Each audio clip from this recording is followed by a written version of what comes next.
अखिल भारतीय जहांगीर महासभा की राष्ट्रीय कार्यकारिणी के शपथ ग्रहण समारोह में मैं सभी पदाधिकारियों को बहुत बहुत साधुवाद देता हूं, बधाई देता हूं। इन्होंने आज इस पद और दायित्व को संभाला है।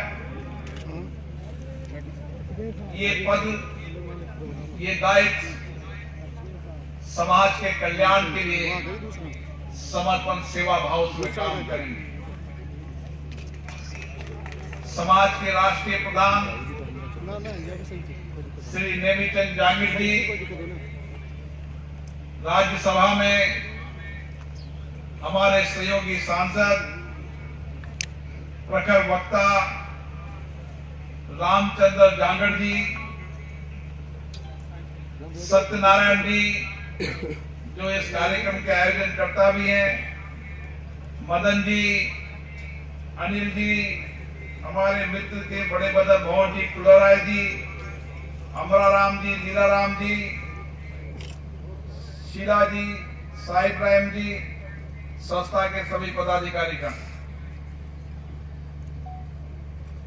जहांगीर ब्राह्मण समाज भगवान विश्वकर्मा के कृपा से, उनके संस्कार से, उनके विचार से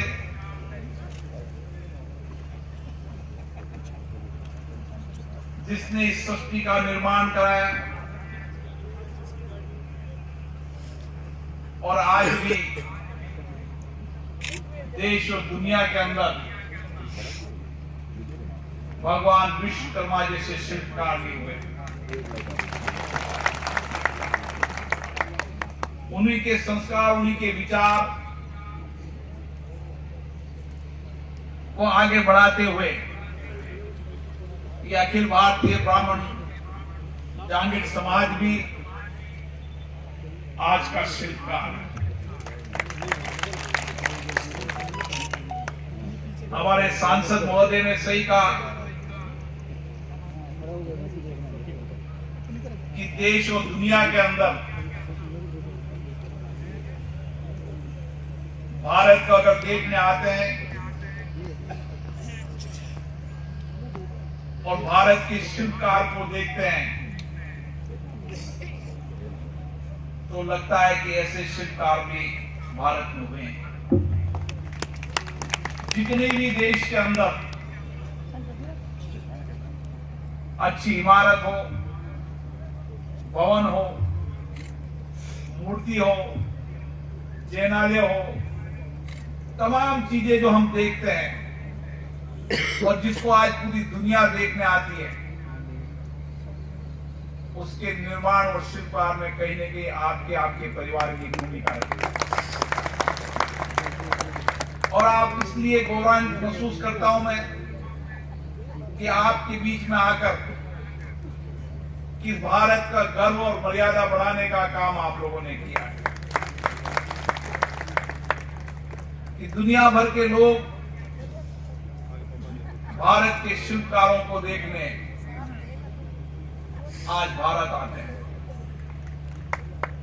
अब संसद में भी जब देखता हूं,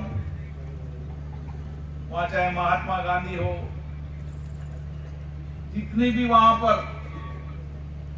आदम का मूर्ति लगी हुई है, वह भी आपके समाज के शिल्पकार हैं। अभी कुछ दिन पहले मैं केवड़िया गुजरात में गया था और केवड़िया गुजरात में सरदार वल्लभ भाई पटेल की विश्व की सबसे बड़ी प्रतिमा देखकर लगा कि भारत में ऐसे शिल्पकार हैं क्या।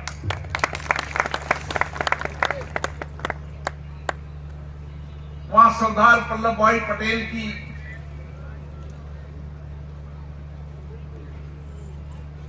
विश्व की सबसे बड़ी बेहतरीन शिल्पकार से बनाई गई वो प्रतिमा हमें प्रेरणा भी देती है, नई ऊर्जा भी देती है। कि भारत में एक ऐसे शिल्पकार हुए जिन्होंने उस समय जब भारत अलग अलग रियासतों में था, लगता नहीं था कि छोटे छोटे राजाओं को मिलकर हम एक नए भारत का निर्माण कर पाएंगे, लेकिन वह किया तो सरदार वल्लभ भाई पटेल ने। आज मैं देखता हूं कि इसी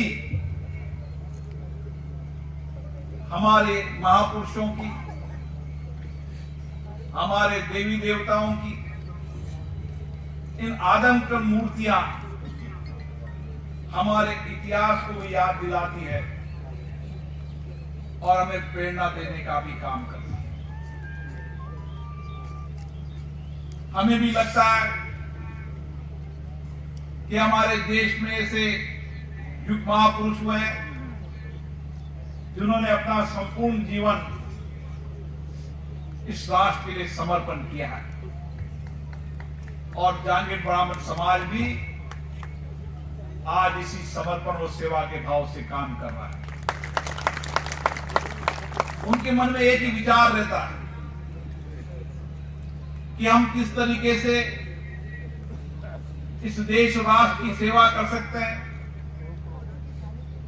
किस तरीके से नए भारत का निर्माण कर सकते हैं, किस तरीके से हमारे हस्त और शिल्पकार के माध्यम से आत्मनिर्भर भारत बना सकते हैं। और आत्मनिर्भर भारत बनाने में अगर सबसे बड़ा योगदान होगा तो आपका योगदान आप ही बनाए हुई, चाहे हस्तकला हो, चाहे भवन हो, चाहे मूर्ति हो, आप गांव के अंदर भी बैठकर भी जिस तरीके की शिल्पकार की कला आप में है, उसके कारण दुनिया के अंदर हमारी शिल्पकारी का अगर सबसे बड़ा बाजार है तो उसमें सबसे बड़ी देन है तो आप लोगों की। इसलिए मैं जब भी इस समाज के बीच में जाता हूं तो मुझे भी नई ऊर्जा मिलती है, क्योंकि मेरे संसदीय क्षेत्र में भी बड़ी संख्या के अंदर जांगीर ब्राह्मण समाज के लोग रहते हैं जिनका बहुत प्यार, स्नेह, समर्पण मुझे हमेशा मिलता है। आपने संस्था बनाई, इस संस्था को 111 वर्ष हो गए और इस संगठन की सृजनकर्ता ने उस समय संगठन के निर्माण करते समय एक संगठन में विचार दिया कि हम समाज के अंदर तप, तपस्या, समर्पण से काम करेंगे। हमारा समर्पण, हमारी सेवा समाज के लिए होगी और जब समाज के अंदर हम पिछड़े लोगों को, अंतिम पायदान के लोगों को किस तरीके से अग्रिम पंक्ति पर ला सकते हैं, इसके लिए समाज सामूहिक रूप से प्रयास करेगा। और इसके लिए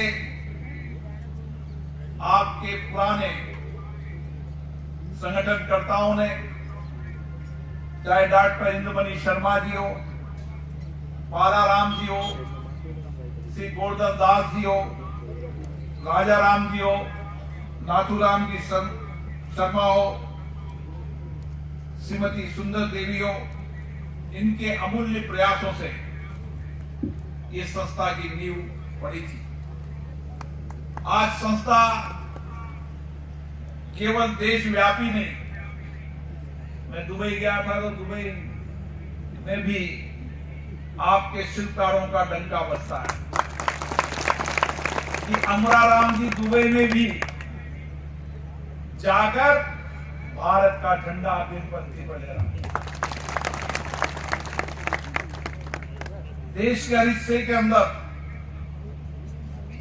किस तरीके से हमारी शिल्पकार भाइयों की हस्तकला पहुंचे, इसके लिए आपके समाज ने विश्व के कई देशों के अंदर अपनी अपनी कला का काम किया है। और इस समाज ने जहां पर अपने पिछले लोगों को आगे बढ़ने का काम किया, वहीं जहांगीर समाज में जहां शिक्षा के मंदिर भी थे, वहां शिक्षा के मंदिर खोले। जहां धर्मशालाएं नहीं थी, धर्मशालाएं खोली। इलाज के लिए चिकित्सालय खोले और कई संस्थाओं का निर्माण कराया। और ये संस्थाएं केवल जहांगीर समाज के काम नहीं आती, ये संस्थाएं संपूर्ण समाज की सेवा के लिए काम आती है। और इसीलिए आपकी संस्था कल्याणकारी कार्य एवं समावेशी सशक्त नए भारत के निर्माण में बहुत योगदान देती है। मैं हमेशा एक ही बात कहता हूं कि हमारी परंपरा जो बहुत समृद्ध रही है, हमारी संस्कृति विरासत के रूप में हमें मिली है, उसको हमें आगे बढ़ाने की आवश्यकता है। हमारे पूर्वजों ने अच्छी संस्कृति और संस्कारों के कारण समाज को आगे बढ़ाया है। अब आपकी पीढ़ी की जिम्मेदारी है कि जो पूर्वजों ने इस समाज को आगे बढ़ाने का काम किया है, आने वाली पीढ़ी इसी तरीके से समर्पण और सेवा और जन उपयोगी काम के द्वारा इस समाज को आगे बढ़ाने की आवश्यकता है। मैं इसलिए आपसे निवेदन करना चाहता हूं कि जब समाजों में मैं जाता हूं तो समाज जातियां हमें तोड़ती नहीं है। हमारा देश तो हमेशा विविधताओं से भरा पड़ा है। हमारे देश के अलग अलग संस्कृति, अलग अलग खान पान, अलग अलग वेशभूषा, अलग अलग बोली, अलग अलग राजनीतिक विचारधारा, लेकिन ये सारी विविधता संपूर्ण भारत को जोड़ने का काम करती है। इसी तरीके से समाज भी जो अपने अपने समाजों में काम करते हैं, वो समाज में अपने अपने समाजों को आगे बढ़ाएंगे तो अपना देश आगे बढ़ेगा। ये समाज भी हमें जोड़ने का काम करता है। हो सकता है कि कुछ राजनीति के कारण समाज और धर्म के आधार पर लोगों में मतांतर करने की कोशिश करें, लेकिन अच्छे संगठन निर्माणकर्ता की यह पहल होनी चाहिए कि मैं मेरे समाज के अंदर किस तरीके से सबसे पिछड़े, सबसे शोषित व्यक्ति को आगे लाऊं, किस तरीके से मेरे समाज के अंदर जो कुछ भी सामाजिक बुराइयां हैं उसको समाप्त करते हुए समाज को नई दिशा दूं, नई कल्पना दूं, ताकि समाज आगे बढ़े। ये विचार जब सब समाज करने लगेंगे कि हमें अपने अपने समाजों को आगे बढ़ाना है, हमारे समाजों के नौजवानों को अच्छी शिक्षा देना है, अच्छी संस्कार देने, और हमारा हर नौजवान, हर बच्चा शिक्षित हो और देश में नेतृत्व करे। ये जब सामूहिक रूप से हम काम करेंगे, सब समाज सामूहिक रूप से काम करेंगे, तो ये देश प्रगति की ओर बढ़ेगा। और इसीलिए हमारे पुराने लोगों ने सामाजिक व्यवस्था का निर्माण करते समय ये विचार दिया था कि किस तरीके से अलग अलग समाज अपने कर्म के आधार पर, अपने कार्य के आधार पर अपने समाज को आगे बढ़ाएं। व्यवस्थाएं परिवर्तन हुई है और प्रगतिशील हुई है, प्रगतिशील होना चाहिए, लेकिन अच्छा व्यक्ति वह होता है जो जिस समाज में पैदा हुआ है उस समाज ने उसको कुछ दिया है तो वो दिया हुआ सब समाज को समर्पण करे और समाज को आगे बढ़ाने का काम करे। ये विचार जब हमारे मन में आ जाएगा, जो कुछ भी मुझे दिया है इस देश ने दिया, इस समाज ने दिया है, मेरा जो कुछ भी है इस देश और समाज के लिए, तो ये देश प्रगति की ओर आगे बढ़ेगा और नए सशक्त भारत की ओर बढ़ेगा।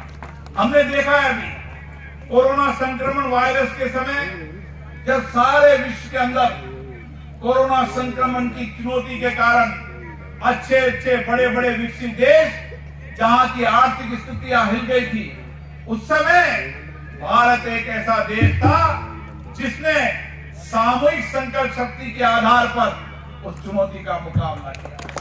इतना बड़ा देश भौगोलिक स्थिति से जनसंख्या के आधार पर हम सब चिंतित थे कि अगर कोरोना गांव में चले गया, शहर के ढानी में चला गया तो हम कैसे इसका मुकाबला कर पाएंगे। हमने उस समय देखा था कि बड़े बड़े विकसित देश जो चिकित्सा की दृष्टि से बहुत विकसित हैं, जो आर्थिक रूप से भी मजबूत हैं, वह भी उस रास्ता के अंदर वहां पर हम रोज देखते थे तो लगता था कि कभी 1000 कभी लाख लोगों की असामयिक मृत्यु होना निश्चित रूप से हमारे चिंता का विषय है। लेकिन कोरोना संक्रमण के समय मैंने इस देश के अंदर देखा कि इस चुनौती को कैसे मुकाबला किया। जो भी लोग जिसने भी देखा कि अभाव में है, इसको भोजन की आवश्यकता है, इसको कपड़े की आवश्यकता है, इसको साधन की आवश्यकता है, इसको इलाज की आवश्यकता है, जिस भी समाज ने वंचित व्यक्ति को देखा, समाज आगे बढ़ता चला गया और सामूहिक संकल्प के माध्यम से हमने इस वैश्विक महामारी का चुनौती का मुकाबला किया और दुनिया को बता दिया कि हमारे संस्कार ऐसे हैं। वसुधैव कुटुंब भावना के माध्यम से संपूर्ण देश जब कोई एक साथ लड़ता है तो कोई सी बड़ी चुनौती को मुकाबला करने की शक्ति और सामर्थ्य हम में, और यही सामर्थ्य जहांगीर ब्राह्मण समाज में भी है, जिसने संकल्प लिया है कि हम समाज के नौजवानों को आगे बढ़ाएंगे, उनको अच्छी शिक्षा देंगे, संस्कार देंगे। इसलिए जहां जहां भी शिक्षा के केंद्र है वहां छात्रावास का निर्माण कर रहे हैं ताकि अच्छी शिक्षा मिले, संस्कार मिले। शिक्षा व्यक्ति के एक तरह से शिल्पकार का काम करती है और ये अच्छी शिक्षा और संस्कार के माध्यम से हम नौजवान को आगे बढ़ाएं, आने वाली पीढ़ी हमारी शिल्पकार को, लेकिन जैसे रामचंद्र जी ने कहा कि भारत का शिल्पकार हमारी आने वाली पीढ़ी बने, इस संकल्प के साथ हमें जाना है। मुझे आशा है जहांगीर ब्राह्मण समाज इस दिशा की ओर काम करेगा।